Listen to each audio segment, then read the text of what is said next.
ہوشیار رہے کہ انہوں نے مجھے اپنا مالک مانا، میرے سامنے سر جھکایا،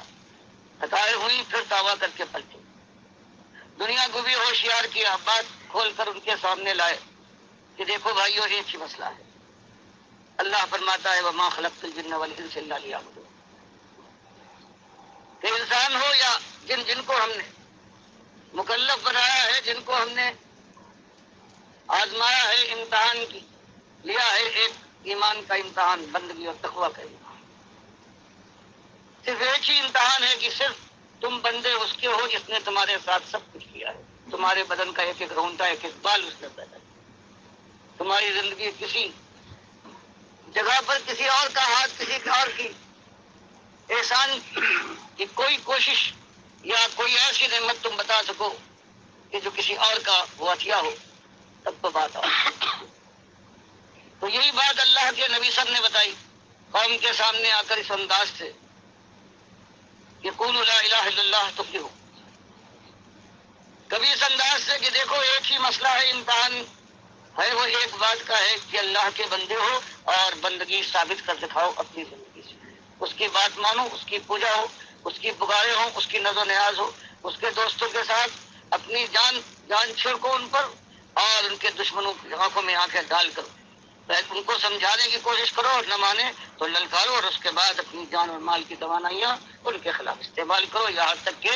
یا تو تم اس دنیا سے ایمان کے ساتھ اللہ کے پاس پہنچ جاؤ، اور یا ان کا سر اللہ کے سامنے چھو جائے۔ یہ ایک بات شروع میں جب اٹھی ہے تو بات یہی ہے، لیکن انسان کو ہوشیار کیا گیا ہے کبھی اس انداز سے کہ اذا السماء انشقت، یہ وہ دن آنے والا ہے کہ یہ آسمان تک پھٹ جائے گا، تو تمہاری چودراہٹ ہو، تمہاری یہ حویلی ہو، تمہارے یہ خدم اور حشم ہو، تمہاری یہ طاقت اور قوت ہو، چند دنوں کی بات ہے۔ اس کے بعد ان تمہاری بہاروں پر خدا کا دامن دراز ہوگا اور انگارے برسیں گے، جھلس جائے گا تمہارا باغ اگر تم اس کے اوپر اعتماد کر کے بھول گئے ہو۔ یہ بات ہوئی، اور اس کے ساتھ ساتھ بتایا گیا کہ یہ بات کوئی میں آج نئی بات نہیں کہہ رہا ہوں، اوپر آتے ہو تمہارے چہروں کی تیوریاں بدل رہی ہیں، تمہارے ہاتھوں کے اندر تمہاری رگیں اور تمہارے عضلات تن رہے ہیں، کبھی تمہارے منہ سے گالی نکلتی ہے، کبھی تم خاک اڑاتے ہو میرے اوپر، کبھی گالیاں دیتے ہو، لیکن ان ساری باتوں کے باوجود تمہارے سامنے خیر خواہی کی ایک ہی بات کہتا ہوں، تم سے ایک کوڑی نہیں چاہتا، اور وہ بات یہ ہے کہ الہکم الہ واحد لا الہ الا هو الرحمن الرحیم۔ یہ اصلی بات ہے کہ تمہارا الہ ایک الہ ہے، لا الہ الا، اس کے علاوہ کوئی اور تمہارا الہ نہیں ہے۔ اور عرب جانتے تھے کہ الہ کے معنی کیا ہے، عربوں کو معلوم تھا کہ الہ کے معنی کیا ہے، ان کی زبان تھی کہ الہ وہ ہے جو اختیار رکھتا ہے سارا، جو نفع اور ضر اپنی مٹھی میں رکھے اور جس کے ساتھ چاہے وہ منفعت کا معاملہ کرے اور جس کو چاہے سختی میں ڈال دے، وہ جو زندگی اور موت پر قادر ہے، وہ جو گودوں کا بھرنے والا ہے، جو کھیتیوں کو مردہ زمین کو جلانے والا ہے، اور جو سر چیز کے اوپر قادر ہے اور سب کے اوپر قہار ہے۔ یہ سننے کے بعد جب ان سے یہ کہا جاتا تھا کہ یہ تو ہے معاملہ ایمان کا، اس کی طرف میں تم کو دعوت دیتا ہوں، اور تمہارے یہ سردار ہیں جن کے پاس طاقت اور قوت ہے، وہ تو خود سری کی انتہا کر رہے ہیں، مالک کو بجائے اس کے اس کو اپنی خاطر میں لائیں، مالک کے مقابلے میں انہوں نے اپنے اور مالک بنا لیے ہیں کہ یہاں خود مختار بن گئے ہیں، اور یہ اللہ کے ساتھ بہرحال نمک حلالی نہیں ہے، مفاشیالی نہیں ہے۔ اور ڈرو کی اس زندگی کے بعد جو موت آنے والی ہے، اس کے اندر صرف جو فیصلے کا دن آئے گا تو اسی ایک بات پر فیصلہ ہوگا کہ کس نے مالک کا کھانے کے بعد مالک کے سامنے سر جھکایا ہے اور کون نمک حرام رہا ہے۔ یہ بات بڑی ہے۔ اللہ کے نبی صلی اللہ علیہ وسلم اسی بات کو مختلف انداز سے بیان کرتے ہیں، کبھی قرآن کی ہدایت پر بیان کرتے ہیں کہ میری کوئی نئی بات نہیں ہے، اس سے پہلے دیکھو سب سے پہلے رسول جو آیا ہے اپنی مشرک قوم میں جو ایک ظلم ہے جس کو اللہ تعالیٰ مالک اپنے لیے گالی کہتا ہے، جس کو مالک کبھی برداشت نہیں کرتا، وہ کہتا ہے فلا تجعلوا للہ اندادا وانتم تعلمون، کہ میرے بندوں سب کچھ میرا ہے، میرے ساتھ میرے بندوں کو برابر اور شریک اور ساجی نہ کرو۔ ایک مسئلہ ہے، فرمایا یہی ایک مسئلہ۔ پہلے رسول جو آئے ہیں مشرک قوم کے اندر حضرت آدم کے بعد انہوں نے یہی ایک مسئلہ، یہ اصلی مسئلہ ہے جس میں تم کو آزمایا گیا ہے کہ یا قومی عبد اللہ ما لکم من الہ غیرہ، کہ تمہاری دنیا میرے سامنے ہے، تمہاری طاقت ہے، تمہارے پاس جبروت ہے، تم عیش اڑاتے ہو، تمہاری اکثریت کا عالم یہ ہے، لیکن تم نے اللہ کے ساتھ وہ ظلم کیا ہے کہ اس کی کبریائی کی چادر پر ہاتھ ڈالا ہے، اور اللہ کے 5 بڑے نیک بندے تھے جو اس کو پوچھتے، اس کو پکارتے تھے، تم نے ان کو اوپر اس کو ڈالنے کی کوشش کی، ان کو اڑایا ہے، کسی کو تم نے مشکل کشا بنایا ہے، کسی کو داتا پکارتے ہو، کوئی تمہارا غوث ہے، کوئی بندہ نواز، کوئی بندہ پرور ہے، کوئی مجیب الدعوات سنت۔ یہ اللہ کے نیک بندے تھے، اللہ کے سامنے جھکتے تھے، یہ تم نے کیا خود اٹھایا ہے؟ اور مالک فرماتا ہے 950 سال تک اللہ کا بندہ اسی دعوت کو دیتا رہا، نماز اور روزے اور حج و زکات کا کوئی موقع ہی نہیں آیا۔ اس 950 سال کی دعوت کا انجام مالک فرماتا ہے وما آمن معه الا قلیل، 950 سال کے اندر چند اس کی قوم کے لوگ تھے جو اولیاء اللہ کی بندگی سے الگ ہو کر توحید کی طرف آئے۔ آخرکار اس نے دعا کی کہ مالک انی مغلوب فانتصر،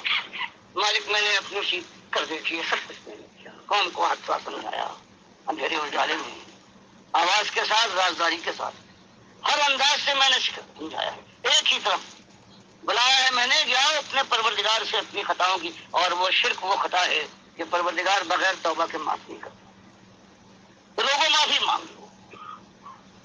اللہ تمہارے اوپر آسمان کو رحمتوں کا دھارا بنا کر برسا دے گا، جو تمہارے پاس آج ہے اس میں اور اضافہ کرے گا، باغات کی ریل فیل ہوگی، تمہاری اولادوں تمہاری آبادی بے انتہا ہو جائے گی، اللہ کی رحمتیں اس دنیا میں جب تک زندہ ہو برسیں گی، اور اس کے بعد جنت کی بادشاہت کے لہراتے ہوئے باغات تمہارے قدم چومنے کو آگے استقبال کے لیے آگے بڑھیں گے۔ مالک فرمایا 950 سال تک ہمارے اس بندے نے اپنی قوم کے اندر اپنا کلیجہ نکال کر ڈال دیا، اور سوائے گنتی کے لوگ ایمان لائے ہیں۔ پھر جب وہ تنگ آ گیا ہے، اس نے ہم کو آواز دی تو ہم اس کی مدد کو پہنچے ہیں، اور ایسا ہم نے طوفان برپا کیا ہے کہ آسمان کو حکم دیا، اس نے اپنے دہانے کھول دیے، اور زمین نے اپنا پانی باہر نکال دیا، یہاں تک کہ خشکی کے اوپر سمندر موجیں مارنے لگا، اور پھر ہمارا ایسا فیصلہ ہے سوائے چند مومنوں کو ہم نے کشتی میں سوار کیا ہے، اور اپنے اس پیغمبر کی 950 سال کی اس کوشش کے باوجود جب اس کا بیٹا ایمان کے بجائے توحید کی بجائے قوم کے شرک میں مبتلا رہا تو اس کی آنکھوں کے سامنے ہم سے ڈبو مارا ہے، اور جب اس نے ہم سے فریاد کی کہ مالک تیرا وعدہ تھا کہ تو میرے اہل کو بچائے گا، تو مالک نے انتہائی سختی کے ساتھ کہا یہ تیرا اہل تھا، مجھے گالیاں دینے والا یہ مشرک، اور بس زبان روکو، اگر تم نے اس کے حق میں، اس مشرک کے حق میں مجھ سے کوئی درخواست کی تو ظالموں میں ہو جاؤ گے، اور تو یہ پیغمبر کام اٹھا، اللہ سے اس کی توبہ کی، مالک میری خطا ہو گئی، اب میں اس کے لیے نہیں کچھ کہوں گا۔ تو یہ پروردگار نے نبی صلی اللہ علیہ وسلم کی حمایت میں بات کو صاف کر دینے کے لیے کبھی یہ بھیجا اور کبھی کہا کہ یہی اس کے بعد جو مومن بچے تھے، اور مالک قرآن میں شرم دلاتا ہے انسانیت کہ کچھ تو شرم کو، تم بتاؤ ایمان کے ساتھ دشمنی ہے،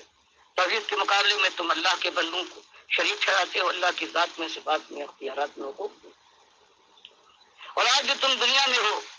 تو بتاؤ تم کیوں، اور جو تھے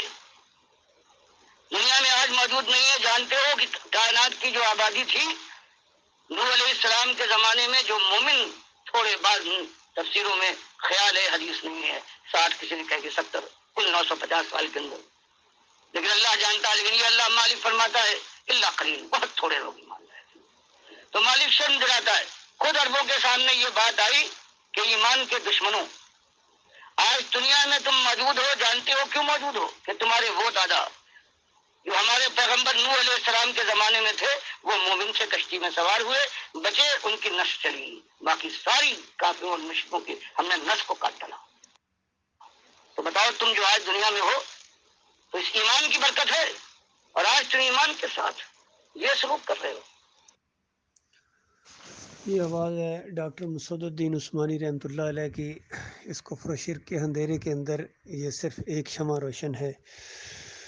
جو شرک کا رد کرتے ہیں اور شرک پھیلانے والوں کو طاغوت ثابت کیا ہے انہوں نے، چاہے یہ صوفیہ کا گروہ ہو، چاہے یہ اعلیٰ حضرت ہو یا ابو الاعلیٰ ہو۔ یا دیوبندیوں کے جتنے اکابرین گزرے ہیں سب کا پوسٹ مارٹم کیا، اہل حدیثوں کا پوسٹ مارٹم کیا، قادیانیوں کا، شیعوں کا، سلفیوں کا، حنبلیوں کا، اور سب کو ایک ہی صف میں کھڑا کر دیا کہ سارے کے سارے ان کے اکابرین یہ ایمان خالص کے نہ صرف انکاری رہے ہیں بلکہ اس کے خلاف یہ عقیدے ایمان خالص کے خلاف کم از کم شرک جن کے اندر ہے وہ یہ کہ نبی علیہ السلام کی قبر کے اوپر صلاۃ و سلام پڑھو تو کہتے ہیں روح واپس آ جاتی ہے، خود سنتے ہیں اور جواب دیتے ہیں، اور کوئی کہتے ہیں نہیں دور سے وہ فرشتے لے کے آتے ہیں۔ یہ سب کا عقیدہ ہے آج کے حنبلیوں کا، دیوبندیوں کا، طارق جمیل کا، تقی عثمانی کا، اور علی انجینئر کا، توصیف الرحمان راشدی کا، سارے جتنے ہیں سب کے سب اس شرک کے اندر مشترک ہیں۔ اور جو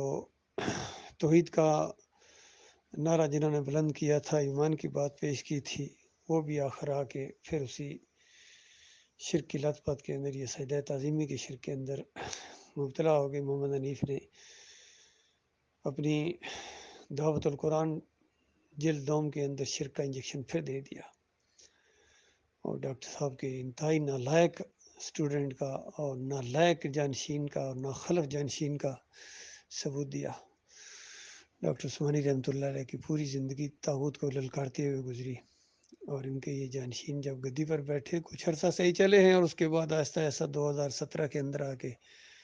نہ صرف انہوں نے شرک کا انجیکشن دیا بلکہ ڈنڈے کے زور سے اس شرک کو منوایا اور طاغوت کی حیثیت اختیار کر گئے، کیونکہ واپسی کا نام نہیں لے رہے ہیں، اس وجہ سے ان کو للکارا گیا ہے۔ اللہ کے بندو، دعوت تو موجود ہے اپنی جگہ، اب اس کو آگے کون بڑھائے گا؟ ایمان کی یہ شمع ایسا لگتا ہے کہ ان طوفانوں کے اندر بجھ جائے گی، لیکن اللہ کے کچھ مخلص بندے ہیں جنہوں نے پھر اس کو دوبارہ منظم ہو کر اس ایمان کی بات کو پھر دنیا والوں کے سامنے اسی طریقے سے لا رہے ہیں۔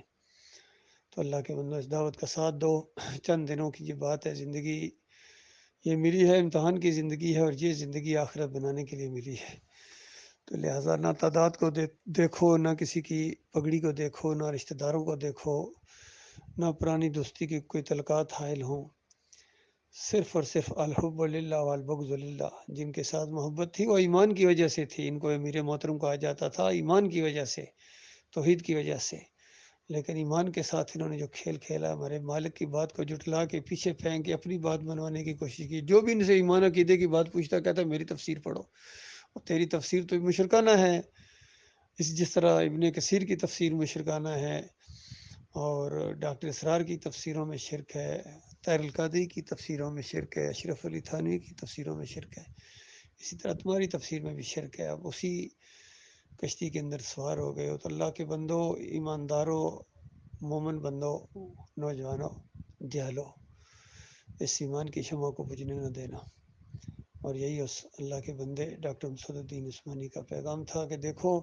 ایمان کی طرف آئے تو ہیں لوگ، لیکن زیادہ دیر اس میں ٹھہر نہیں سکیں۔ جب معاشرے کا دباؤ پڑا، قانون حرکت میں آیا، یا انٹرنیشنل برادری کا پریشر جب آیا، تو اس کے بعد انہوں نے ایمان کو ایک طرف کر کے پھر کفر و شرک کے اندر چلے گئے، اور ساز باز کی ہے شرک اور کفر کے ساتھ۔ اللہ تعالیٰ ایمانداروں کو آپس میں جوڑے رکھے، اور مخلص لوگوں کے دل میں ہماری محبت اور ہمارے دل میں مخلصین کی محبت پیدا ہو۔ اللہ تعالیٰ ان کو دوبارہ ایک جماعت کے اندر، ایک پلیٹ فارم کے اندر مالک لے آئے، تاکہ کفر و شرک کا ہر محاذ کے اوپر مقابلہ کیا جائے اللہ کے فضل و کرم سے۔